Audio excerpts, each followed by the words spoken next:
All right, we're downstage at Vola nightclub. We're with Arnej. and you are. I'm a superstar. No, I'm a trance producer and DJ. That's what I was trying to get out, to hear if you were a DJ or a producer, because most people say I'm both or they can't classify themselves, but you said you are.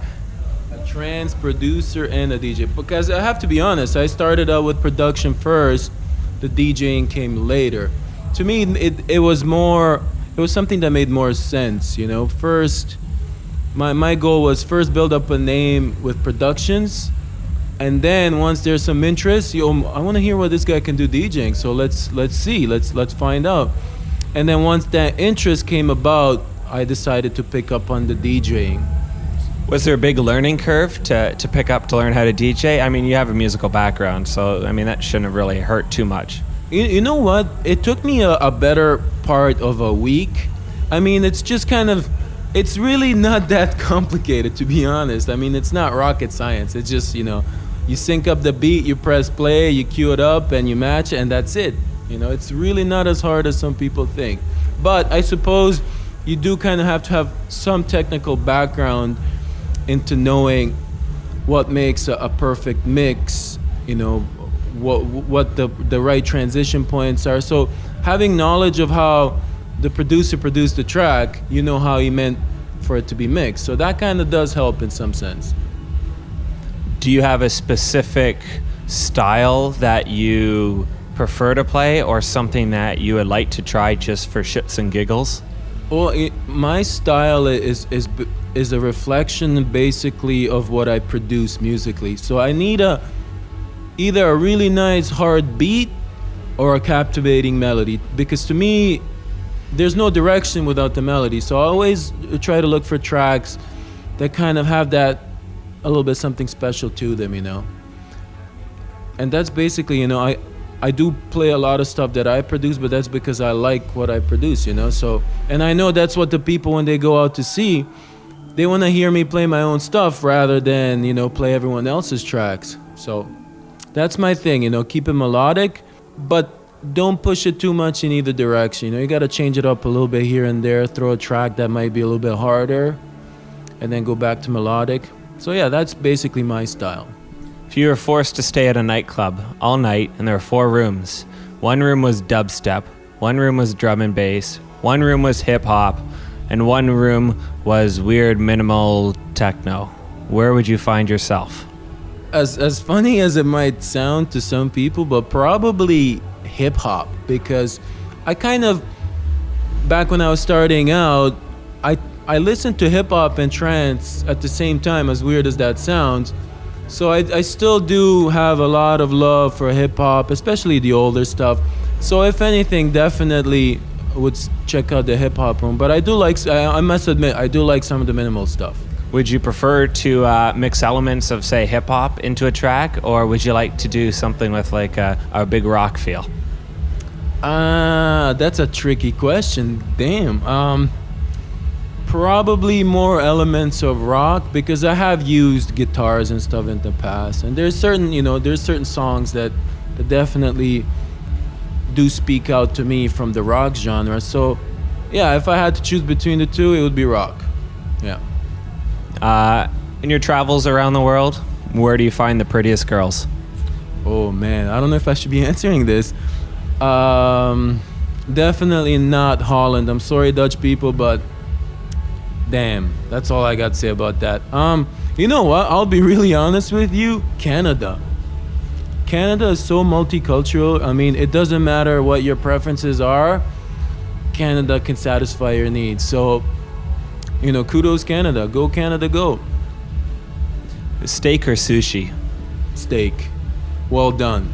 I don't like it, bloody. Well done. Terrence has brought us drinks. Fantastic. Excellent. This is going to get into even more of a ruckus night. Do you prefer the big room to a lot of people, or the small room to a whole bunch of friends? Both still banging away like it is tonight. I'm going to have to be cheesy. I'm going to have to say both. Because as fun as it is playing in an intimate, kind of setting with a smaller number of people in a smaller venue, it's also just as much fun playing in a huge venue with like 10,000 people. I mean, the rush you get, you can't really explain. You know, it kind of speaks for itself when you're there and there's, 10,000 people screaming and they're just going crazy to the music. So both, man, for sure, both. What do you use to produce? This is the question I get asked probably the most, and the answer is so simple. I've been using the same tool basically for the last 6-7 years, which is Fruity Loops. A lot of people, I get a lot of funny comments when I mention that, but when it comes down to it, all these different types of software, they're all very capable. It's just a matter of what you can do with it. It's like, you look at Michelangelo, what he did with just like a chisel and a hammer. So it doesn't really matter what you're using, it's how you use it. So yeah, FL Studio for the win. So I hear a sponsorship coming. I hope so. Maybe, I don't know. Who knows? If you had a chance to build your dream lineup, who would it be? It would probably have to be Sander Van Doorn, because I really like his hard style. I must admit, I love that. It would have to be Armin. I got so much love for Armin. I would definitely love one of my boys, either Seed or Menno. Throw them in the mix, and then maybe finish it off with one of these Swedish house mafia dudes like Steve Angelo, because I really like what they play. I wouldn't produce it, but damn, it's good. 450's on the way.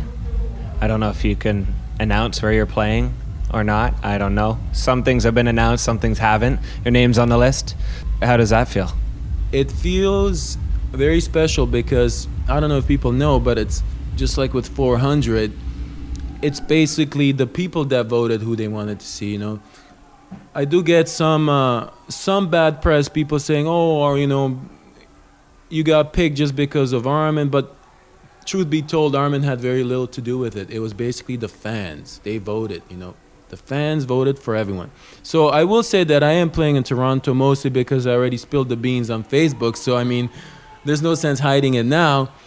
But I'm really curious to see who else is on the lineup. They're keeping it really, really tight, so no one knows.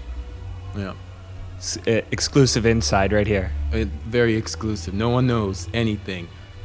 Was there a time where you were just, playing or producing or whatnot, and you realized, like, this is what I want to do as my life? It probably came a lot later than some people might think. I mean, I did begin producing in 2002, but it wasn't really till 2007 where I kind of realized. It was basically when I dropped the cliches trying to copy other people that I realized I could do something with this. And then, I must give a lot of thanks to Armin, because if it wasn't for his continuing support, it sounds cheesy, but I wouldn't be here, so big up Armin. Yay. Even though, he couldn't pronounce my name the right way for the longest time, and even when he did learn, he still messed up on his show, but still, props.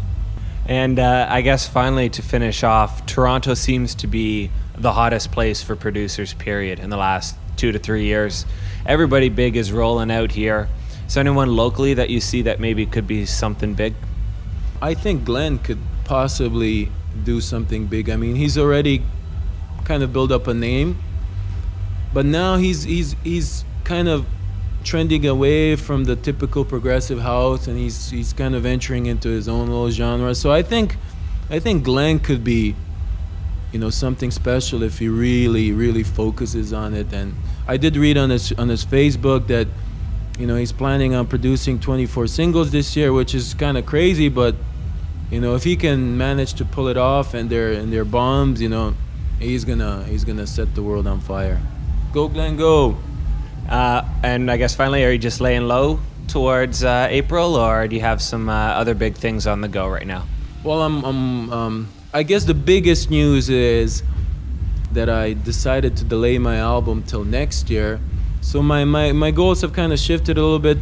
I'm more in the production mode now, where my primary concern or my primary fuel is to push out as many big quality singles as I can, and basically do what I did in 2008.